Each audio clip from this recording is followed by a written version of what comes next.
All right. Rock and roll. I usually just do that on the politics, but I'm a little pumped up. It's Friday. Got a lot to get to in the world of sports here, and let us go.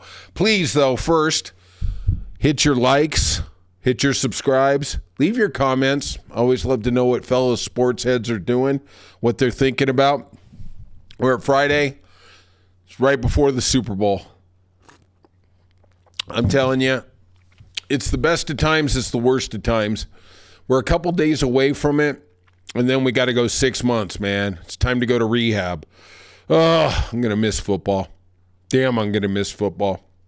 You know, back in the day, it was probably about 15 years ago, I made a prediction, and one of my good friends, he holds me to it all the time. Back when CTE was starting to come out, and we were starting to realize what that was, and you know, the Junior Seaus and Dave Durison's killing himself, and just the understanding. The Will Smith had that movie about it, and the NFL was in total denial. I told my friend, I said, the NFL isn't going to make it. They're not going to be able to survive this thing, and the NFL basically did everything they could to screw it up, but somehow, because the sport is so popular, they made it through. And the element that I didn't figure, and football's going to make it, right? But the thing I didn't really realize was the players have a vested interest in football surviving.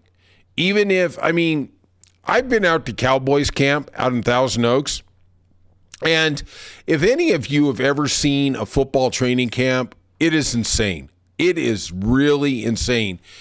If you haven't, I recommend going if you can, because you are going to see a world that Hard Knocks cannot even explain. You have 100 guys out there fighting for 45 slots plus practice squad. Let's just say 65 slots.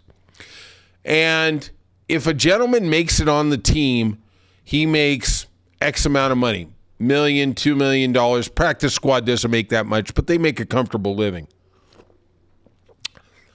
You don't, you get zero. There's no money. Sorry, see you next year, right? These guys, especially offensive and defensive linemen, they are literally pulling out every stop to get on that squad. They are being nasty, and football coaches encourage them to be nasty. I saw guys get their bell rung, literally get a concussion, wouldn't come out. No, I'm good. No, and the guy's just wobbling like he came out of a bar at 2 a.m. And it was just, wow, you'd hear the force. It was literally like two Brahma bulls hitting each other, those bighorn sheep, boom, boom, boom, boom. And they would just stay out there. I used to box, and let me tell you, I got concussions all the time. This whole thing about, he didn't really do the fencing posture. These guys are getting concussions all the time. Their brains are bruised. You cannot get a 300-pound guy smashing on you and it does not rattle your brain. Now, granted, it probably doesn't work a lot for them because most of these guys don't have brains. So it's just an empty vacuum, okay? It's okay there. It's like bouncing a basketball in a room. No big deal. Nothing here. Nothing to see. But the NFL survived it. CTE is nothing anymore. Roger Goodell didn't even I don't even think there was a question. I didn't see it at the press conference. Everything's great. Going to go to 18 games. The NFLPA finally, for the first time, actually said something smart, is we have no interest in it. You should say no on no on no, because the NFL wants that money. They want that money. And let me tell you, you gouge their eyes out. You should just gouge their eyes out. All right. There's my NFL hate for the day. Josh Allen, your MVP winner.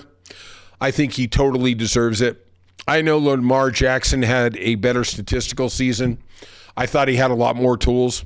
Trey Flowers, Derrick Henry. Josh literally carried that team on his back. It was an incredibly close vote. 383 to 362. First place votes 27 to 23 for Josh Allen. They better get some offensive weapons up there. I know they like to double down on the defense in Buffalo, but man, Josh can only do so much. And I know he had an incredible year, but somehow you need something to get you through Patrick Mahomes. And he almost did it this year. He almost did. I mean, I don't know about you, but in the back of my mind, when they had the ball with a minute and a half left and they only needed a field goal, I thought they were going to score a touchdown. I go, okay, here comes the revenge. No, didn't quite work that way. Once again, they'll be on the sidelines watching Patrick Mahomes play Philadelphia. Four guys got in the Hall of Fame, very deserving. Antonio Gates, Eric Allen, Sterling Sharp. Always a big Sterling Sharp fan. I actually liked him when he was a commentator on Monday Night Football. Jared Allen. I guess the thing is, why did it take Sterling Sharp so long to get in? It was the smallest class that they've had for the Hall of Fame since 2005. Let's get this straight. The only Hall of Fame that's any good is baseball. And that's because sometimes people don't get in. And I think that's a good thing. I don't like this 4, 6, 8, this committee, that committee brings people in. It sucks. It diminishes the quality. And then, they got to say, well, you got to be a first ballot and this and that. You know what? You get in the Hall of Fame, it's all the same. It's like you get a degree from Harvard. It doesn't matter if you're magna cum laude or whatever. You got the same piece of paper. You're all there. Figure it out. We all, as fans, know who the better player was. Okay? We know who Lawrence Taylor was. We know who Tom Brady was. Is there anybody in this world who's going, Terry Bradshaw, he's in the Hall of Fame, but he might have been as good as Tom Brady? No, never. I don't think that's ever going to happen. I don't even think most people would say Terry Bradshaw is as good as John Elway. I think they think Terry Bradshaw was part of a team, kind of like Bob Greasy. That was the model back then. I think more as you got into the 90s and 2000s, it was the quarterback who became the individual. He became the star. He became the guy that everybody loaded on. Instead of building a team, we had this asset. Let's just ride it. Let's ride it. And they did. So the ones who were left out, Adam Vinatieri, totally deserving. Luke Kuechly, Eli Manning. I'm kind of conflicted on the Eli Manning one. He won 2 big Super Bowls. I mean, if we're going to look at Josh Allen and Lamar Jackson, they haven't even been to a Super Bowl. And Eli won 2, and he won the biggest Super Bowl of all time, beating the undefeated Patriots, 18-1. I'm a Boston fan, but I can't stand the Patriots. Oh, I still smile from day to day. Something you may not seen, I'm a big boxing fan too. Hopefully you are too. The biggest name in boxing is, Canelo Alvarez. He is the monster on the monster. First of all, because he is Mexican, and the reason boxing really exists in America is because of the Mexican support for it.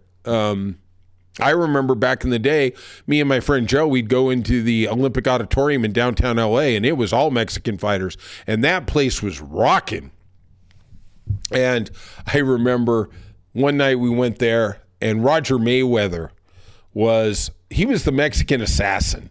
He wore pink trunks, and you have to remember the Olympic Auditorium was a very small venue, about 4,000 feet, and it was stacked on stacked on stacked.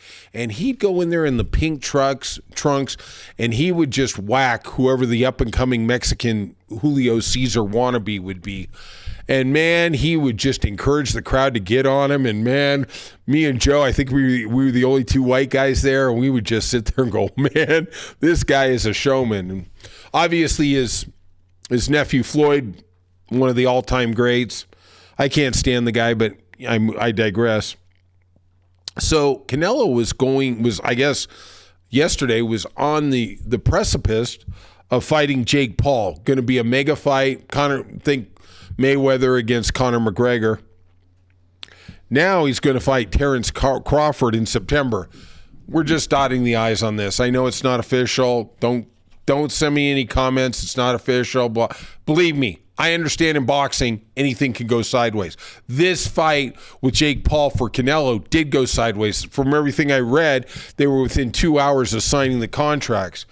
So what was going to happen was Canelo was going to sign for Jake Paul, and the person who runs the Saudi fund for boxing heard about this. Al-Sheikh, I guess is his name.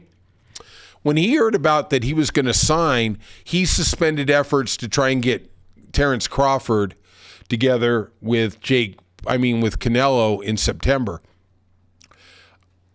I'm not a big fan of the Saudis, but they've done a lot of great things for boxing. They are really putting together some great fights. We don't have the Al Haymans, the top ranks, controlling it as much. These guys are just laying out truckloads of cash, and guys can't run there quick enough.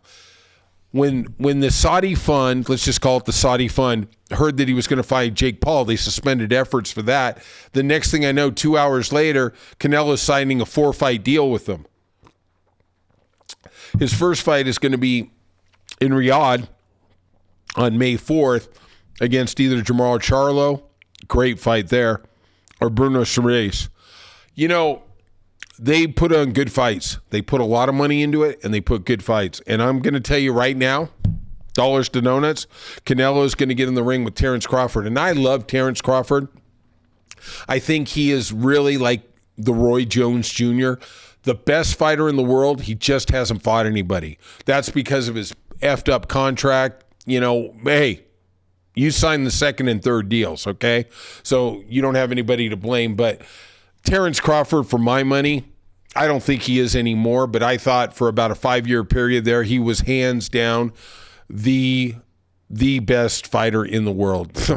Tell it to Errol Spence. I mean, what he did to him was just an ass whooping on an ass whooping.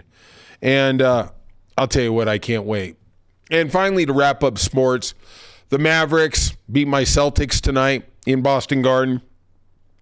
They're going to return home to literally must-see TV Saturday at home against Houston. First time since the Luka Doncic trade. And I'm going to tell you something. They are going to burn that effing arena down, and justifiably so.